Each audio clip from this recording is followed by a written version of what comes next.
कहाँ खो गई थी तुम? इतना कहते कहते उसका गला भर गया, आंखों से नदी बह निकली। उसकी नजरों के सामने किसी ऐसे शख्स का जवाब आ गया जिससे दोबारा बात करने की उसे कभी उम्मीद ही नहीं थी। बड़ी किस्मत से सालों बाद दोनों एक दूसरे से टकराए थे। दोनों का साथ स्कूल के बाद बिछड़ गया था। दोनों बहुत रोए थे उस वक्त, क्योंकि चाहकर भी दोनों का साथ रहना संभव नहीं था। लड़की के परिवार के सामने ये रिश्ता खुलने के बाद दोनों को अलग होना पड़ा था। उधर लड़की की निगरानी दोगुनी बढ़ा दी गई थी और इधर लड़के को आगे की पढ़ाई के लिए दिल्ली जाना था। पर इतने साल अलग दिशा में चलने के बावजूद लड़के के दिल से वो कभी निकली नहीं थी। कोई अपना पहला प्यार भूलता है क्या?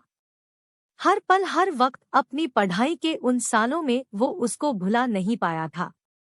वक्त धीरे धीरे सारे गम भुला देता है और किसी को खोने का दुख कम होता जाता है। उसका भी हो गया और वो अपने करियर को बनाने में और अपने सपनों को पूरा करने में लग गया। दूसरी तरफ लड़की भी धीरे धीरे ये मान चुकी थी कि अब उसका प्यार उसे दोबारा कभी नहीं मिलेगा। सो वह भी अपने घर से कॉलेज, फिर घर, फिर कॉलेज के रूटीन में बंध गई थी। उन दिनों में ना तो उसे फोन जैसे संसाधन उपलब्ध थे, ना ही उनको इस्तेमाल करने की अनुमति उसके घर वालों से उसे मिली थी। मतलब कुल मिलाकर दोनों के पास एक दूसरे से संपर्क का कोई साधन नहीं बचा था। जहां लड़के ने कॉलेज के बाद एक बड़ी कंपनी में नौकरी शुरू कर दी थी, वहीं दूसरी तरफ लड़की ने भी अपने बड़े भाई के स्कूल के प्रबंधन में मदद करनी शुरू कर दी थी। दोनों के ही पास एक दूसरे के बारे में सोचने का समय नहीं रह गया था। जैसे जैसे समय बीतता गया, दोनों ने एक दूसरे के बारे में धारणाएं बना ही ली। जैसे उसकी जिंदगी में कोई न कोई तो आ ही गया होगा। इतने साल आजकल लोग कहाँ इंतजार करते हैं। वो बड़े शहर में रहता है, कोई न कोई तो मिल ही गई होगी। या जैसे उसने मुझसे फिर से बात करने की कभी कोशिश क्यों नहीं की? इश्क होता तब न करती, टाइम पास था सो क्यों करे। प्यार तो दोनों इन 7 सालों के बाद भी एक दूसरे से ही करते थे, पर इस तरह के स्वयं के ही रचे पूर्वाग्रहों ने उनको एक बड़े अंतर पर लाकर खड़ा कर दिया था। चाहत तो दोनों को ही एक दूसरे की थी, पर इंतजार करना खत्म कर दिया था उन्होंने। और जैसा कि स्वाभाविक है, हर इंसान को एक समय के बाद किसी न किसी की जरूरत महसूस तो होती ही है। तो लड़के ने अपने पीछे पड़ी एक खूबसूरत प्यारी लड़की को थोड़ा बहुत समय देना शुरू कर दिया था। समय के साथ बदलते हुए उसके घर वालों ने उसे एक फोन जरूर दे दिया था, जब से वो अपने भाई के काम में हाथ बटाने लगी थी। पर अब वो उससे अपने प्यार की दुनिया को दोबारा छेड़ने की हिम्मत नहीं जुटा पाई, क्योंकि मजबूरियां तो आज भी वही थी, जाति, कुल, खानदान। इधर लड़की के घर वालों ने कई सारे मैट्रिमोनियल वेबसाइट्स पर रजिस्ट्रेशन करके लड़की को अपना पार्टनर चुनने की छूट दे दी थी। छूट जिसमें उसे कोई आज़ादी नहीं थी, बल्कि अपनी जाति, धर्म, समुदाय से बाहर जाने की इजाज़त नहीं थी उसे। उस मैट्रिमोनियल वेबसाइट पर उसे कुछ लोगों ने पसंद किया, कुछ से बातें भी हुई। एक दो को लाइफ पार्टनर के रूप में पसंद करने की बारी भी आई, पर फिर भी उसे कुछ मिसिंग लग रहा था अपनी जिंदगी से। उसने परिवार के हिसाब से शादी करने की और लड़का फाइनल करने की कोशिश तो की, पर एक दिन अचानक उसका दिमाग घुमा और उसने सबको ब्लॉक करके अपनी प्रोफाइल बंद कर दी। इधर उस लड़के की जिंदगी भी उथल पुथल से भरी रही। अभी उसने उस लड़की को पसंद करना शुरू ही किया था कि उसकी शादी कहीं और तय हो गई। उस प्यारी लड़की ने चुपचाप किनारा कर लिया और उस बात से फिर दुखी हो गया था वह। और जब इंसान इस तरह दुखी होता है, तो उसे हमेशा अपने पहले गहरे प्यार की याद आती है। उसी याद में उसने अपनी पहली प्रेमिका को एक पत्र लिखा, जिसे उसने अपने फेसबुक वॉल से पोस्ट भी कर दिया। उसमें उसने अपने प्यार को याद करते हुए वो सारी बातें लिखी जो वो उससे कहना चाहता था।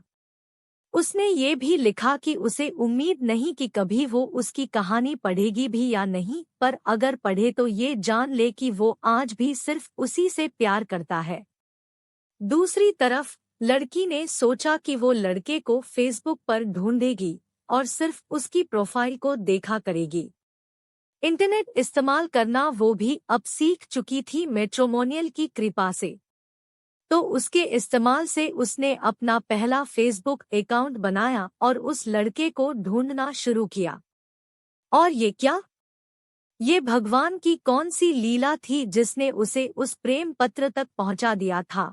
वो तो आज तक यही समझती रही कि लड़का अब अपनी जिंदगी में बहुत दूर निकल गया होगा, पर वो तो आज भी उसी से। उसकी आंखों में आंसू उतर आए थे। उसने गलत लड़के से प्यार नहीं किया था, इस बात की खुशी के आंसू। वो आज भी उसी से प्यार करता है, इस बात के आंसू। कोई कैसे इतने साल उसका इंतजार कर सकता है? कोई कैसे किसी से इतना प्यार कर सकता है? इस बात के आंसू। कई दिन तक वो सोचती रही कि वो दोबारा उसकी जिंदगी में जाए या न जाए। फिर वही सब चीजें होंगी, रोना धोना, गुस्सा नाराजगी, एक दूसरे को मनाना। पर अब वो पहले जैसा तो रहा नहीं होगा। क्या पता उसे दोबारा जानकर, उसे बदला हुआ पाकर अच्छा न लगे। फिर एक रात उसने उस प्रेम पत्र का जवाब उसके इनबॉक्स में दे ही दिया। उसने कहा कि जब प्यार दोनों ने किया था तो तकलीफ केवल एक को कैसे हो सकती है। उसने भी उससे वो सारी बातें कह दी जो उसने 7 सालों से अपने भीतर दबा के रखी थी। वो सारी बातें कहते हुए उसे जैसा महसूस हो रहा था, वो एहसास उसे मैट्रिमोनी से उगे हुए लोगों से बात करके कभी महसूस नहीं हुआ था। वो जो सहरन उसे अपने प्यार को एक जवाब लिखते हुए हो रही थी, वैसी अनुभूति उसके बाद उसे कभी नहीं हुई थी। जीवन में खूबसूरत लोगों से बातें तो सब प्यार से ही करते हैं, पर जो प्यार उन बातों में उसे झलकता था, वो उसे कभी नहीं मिला उसके जाने के बाद। लड़के ने महीनों से अपना इनबॉक्स नहीं खोला था, पर उस रात पता नहीं अचानक क्या हुआ कि उसकी नींद खुल गई और उसे सीधे अपने इनबॉक्स को चेक करना ही याद आया। इनबॉक्स खोलते ही उसके लिए तो उसका सारा वक्त जैसे थम सा गया।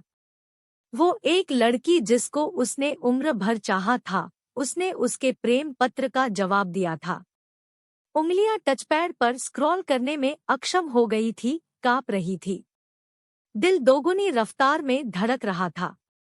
उसके जवाब पढ़ते हुए उसकी आंखों से आंसू फिर छलकने लगे थे।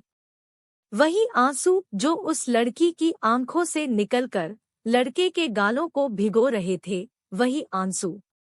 और वो सिर्फ कांपती उंगलियों से केवल इतना लिख पाया, कहाँ खो गई थी तुम? तो दोस्तों, आपको यह लव स्टोरी कहानी कैसी लगी हमें कमेंट करके ज़रूर बताइए, और अगर आपको अच्छी लगी हो तो इसे अपने दोस्तों के साथ शेयर ज़रूर करें और चैनल को सब्सक्राइब करें। धन्यवाद।